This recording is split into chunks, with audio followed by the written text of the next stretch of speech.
Praise the lord. ప్రభు అయిన యేసుక్రీస్తు వారు ఈరోజు మనకు అందిస్తున్నటువంటి వాగ్దానం లూకా సువార్త 13వ అధ్యాయం 24వ వచనం. ఇరుకు ద్వారమున ప్రవేశింప పోరాడుడి. యేసు పట్టణాల్లో పల్లెల్లో బోధిస్తూ యెరూషలేము వైపు ప్రయాణం సాగించాడు. ఒకడు, ప్రభు, కొద్దిమంది మాత్రమే రక్షింపబడతారా అని అడిగాడు. ఆయన వాళ్ళతో, దేవుని రాజ్యానికి ఉన్న ద్వారం ఇరుకైనది, ఆ ద్వారం ద్వారా ప్రవేశించడానికి గట్టి ప్రయత్నం చేయండి. అనేకులు ఆ ద్వారం ద్వారా ప్రవేశించడానికి ప్రయత్నం చేస్తారు, కానీ ప్రవేశింపలేరు. ఇంటి యజమాని లేచి తలుపులకు తాళం వేస్తాడు. మీరు బయట నిలబడి తలుపు తడుతూ, అయ్యా, మా కోసం తలుపు తెరవండి అని వేడుకుంటారు. కానీ ఆయన మీరెవరో, ఏ ఊరి నుంచి వచ్చారో నాకు తెలియదు అని సమాధానం చెప్తాడు.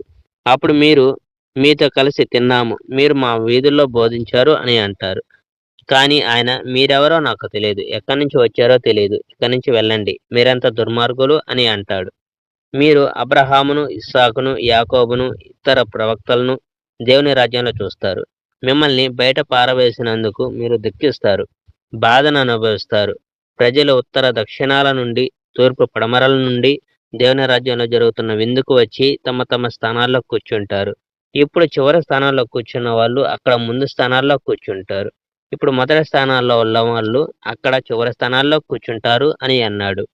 Praise the Lord. May God bless our India.